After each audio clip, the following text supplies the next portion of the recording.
যে গত চলতি সেপ্টেম্বর মাসের 15 তারিখে আপনারা জানেন যে ব্যাটালিয়ন আনসারের নিয়োগ প্রক্রিয়া চলছিল।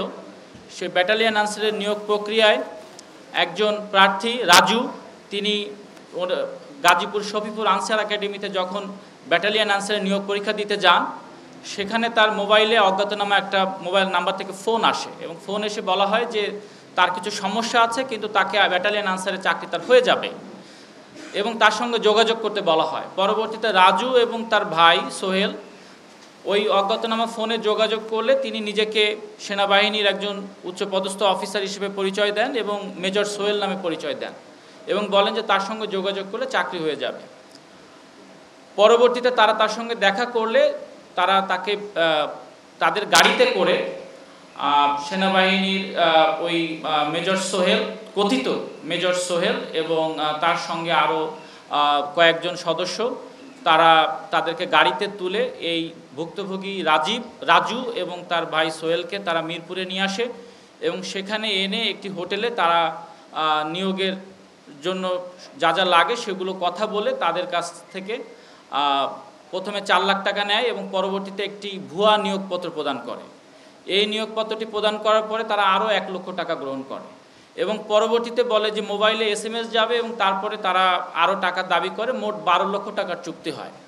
কিন্তু তারা যখন এই নিয়োগপত্রটি নিয়ে তাদের গ্রামের বাড়ি টাঙ্গাইলে চলে যায়, যে অন্য যে চাকরি প্রার্থী ইতিমধ্যে শফিপুর আনসার একাডেমি থেকে নিয়োগপত্র পেয়েছেন, তার নিয়োগপত্রের সঙ্গে তাদের নিয়োগপত্রটা মিলিয়ে তারা দেখেন যে তাদের এই কথিত প্রতারক চক্র কর্তৃক যে নিয়োগপত্রটি তারা পেয়েছে এটার মধ্যে যথেষ্ট গড়মিল আছে এবং এটি স্বাক্ষর ঠিক নেই। পরবর্তীতে তারা বুঝতে পারেন যে এটি একটি ভুয়া নিয়োগপত্র। এরই পরিপ্রেক্ষিতে তারা যখন বুঝতে পারেন যে তারা প্রতারিত হয়েছেন, তখন তারা আমাদের RAF 4-এ আসেন এবং আমাদেরকে একটি অভিযোগ দেন।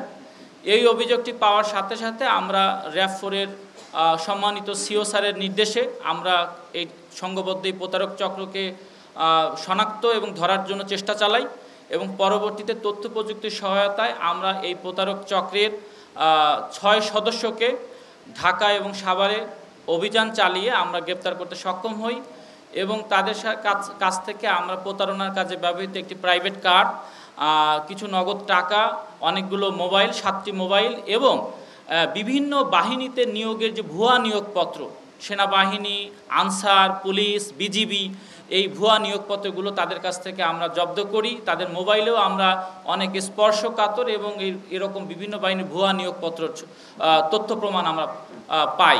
আমার আনসারের ব্যাটালিয়ানে আমার ছিল।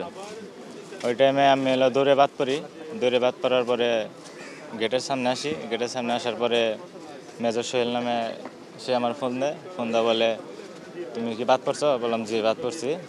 পরে কয়তালি থাকো, তোমাকে একটু পরে ফোন দিতেছে। তার একটু পরে ফোন দিয়ে আমার বলতেছে, তোমার চাকরি কনফার্ম হবে, তোমার টাকা লাগবে 12 লাখ, তোমার গার্জিয়ানকে ফোন দাও।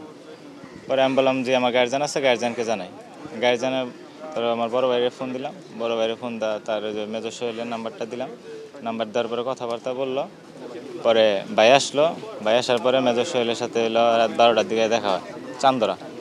আমরা পল্লী বিদ্যুৎ থেকে চান্দরা দেখা হয়, চান্দরা ফোন করে নিয়ে যায়। পরে ওই জায়গায় চাটা খাওয়াইলো। খাওয়ার পরে ভাইয়ের সাথে কথাবার্তা বললো যে আপনার অ্যাপয়েন্টমেন্ট কার্ড দেবো, ইনশাল্লাহ চাকরি হবে, টাকা দিতে হবে। অ্যাপয়েন্টমেন্ট কার্ড দেবো, তখন আপনি 6 লাখ টাকা দেবেন, আর 6 লাখ টাকা পরে দেবেন যখন ট্রেনিংয়ে যাবেন। তারপরে 12টার সময় 1টা বাজলো তার সাথে কথা বলতে। তারপরে আবার আইসা বললাম বাসা। আসার পরে আবার ফোন দিচ্ছে 3টার দিকে, অ্যাপয়েন্টমেন্ট কার্ড যখন দেবে। তখন 3টার দিকে ফোন দেওয়া চান্দরা আবার নিল। নিয়ে হেরা চান্দরা থেকে গাড়িতে উঠাইলো মেজর সোহেল। উঠাইয়া পরে হইলো আনসার একাডেমির সামনে নিয়ে আসলো। নিয়ে এসে মুস্তাক নামে যে হলো আনসারের বড় অফিসার পরিচয় দিতে, সে হইলো পরে ওইখান থেকে উঠলো। উঠার পরে ওইখান থেকে ঘুরাইয়া পরে আমাদেরকে এলো মিরপুর 1-এ হোটেলে নিয়ে আসলো। হোটেলে নিয়ে এসে পরে অ্যাপয়েন্টমেন্ট কার্ডটা দিল। দেওয়ার পরে আমরা বুঝি নাই যে এটা ভুয়া। পরে টাকা বাসায় ফোন দিলাম যে টাকা লাগবে, তো বাসায় থেকে পাঠাই দিল। পাঠাই দেওয়ার পরে আমাদেরকে ছাড়ছে। পরে আমাদেরকে গাড়িতে উঠাই দেওয়া হয়েছে। উঠাই দেওয়ার পরে আমরা বাসায় গেলাম। বাসায় যাওয়ার পরে আমাদের এলো বাইরে চাকরি করে, তাদেরকে দেখালাম। তারা বলে যে এটা ভুয়া, সিংসার ভুয়া। তারপরে টাকা তো দিয়ে ফেলেছে। তারপরে আসলাম হইলো শাহালি থানা। আসার পরে একটা জিডি করলাম। জিডি করার পরে এই যে আজকে আমার বড় ভাই মামলা টামলা করলো, করার পরে র্যাব ফোর্স অনেক সহযোগিতার পরে ধরলো ভিকটিম। আমার বাসা হচ্ছে চুয়াডাঙ্গা। আমার কুটুম আসে চুয়াডাঙ্গা থেকে প্রতারক চক্রের মাধ্যমে, আমরা বুঝতে পারি নাই 6,50,000 টাকা কন্ট্রাক্ট হয় সেনাবাহিনীতে চাকরি দেবে। গত রাত্রে ঢাকাতে নিয়ে এসে 30,000 টাকা নেয়। 30,000 টাকা নিয়ে মেডিকেল করাই। মেডিকেল শেষে আজকে ভোরে চিটাগাঙে মাঠ ছিল, সেখানে মাঠ কমপ্লিট করার পরে বাকি টাকাটা তারা নিবে। তো এর ভিতরে রাত্রে র্যাব 4-এর একটা অভিযান চলে। অভিযান চলার পরে যখন তারা গ্রেপ্তার হয় তখন আমরা বুঝতে পারছি যে আমরা আসলে একটা প্রতারক চক্রের কাছে পড়ছি। আমি বিশেষ কৃতজ্ঞতা জানাচ্ছি র্যাব 4-কে, অসংখ্য ধন্যবাদ। তাদের এই অভিযানটা সফলভাবে হয়েছে এত বড় একটা চক্রকে ধরার জন্য। আর আপনারা ঘুষের মাধ্যমে কখনোই কোনো চাকরির জন্য কাউকে টাকা দিবেন না। সরকারিভাবে যেভাবে নিয়মকানুন আছে ওইভাবে আপনারা চেষ্টা করবেন চাকরি নেওয়ার জন্য। কারণ এখানে আমাদের মতন অনেক ভুক্তভোগী আছে, অনেক টাকা লক্ষ লক্ষ টাকা তারা হচ্ছে আত্মসাৎ করে নিয়েছে। আমরা এখানে এসে দেখতে পারিছি। আমরা অল্পর ভিতরে বেঁচে গেছি, আল্লাহর কাছে শুকরিয়া আদায় করি আর ধন্যবাদ জানাচ্ছি র্যাব 4-কে মিরপুর। এই চক্রের সাথে আপনাদের যোগাযোগ হয়েছিল কি? এই চক্রের সাথে যোগাযোগ আমাদের প্রতিবেশী আত্মীয় আছে, তাদের মাধ্যম দিয়ে এনার সাথে যোগাযোগ হয়। তো উনি বলছে যে আমাদের লোক আছে, মেজর আছে, সেনাবাহিনীতে লোক আছে, তাদের ছবি দেয় আমাদের কাছে, তাদের অফিসে আছে। এইভাবে ছবি দেখানোর পরে আমরা সেখানে বিশ্বাস করি এবং তারা আজকে পেপারগুলো আমাদের দেখায়, বিশ্বাস করি। এই বিশ্বাসের ক্ষেত্রে আমরা ঢাকাতে আসি।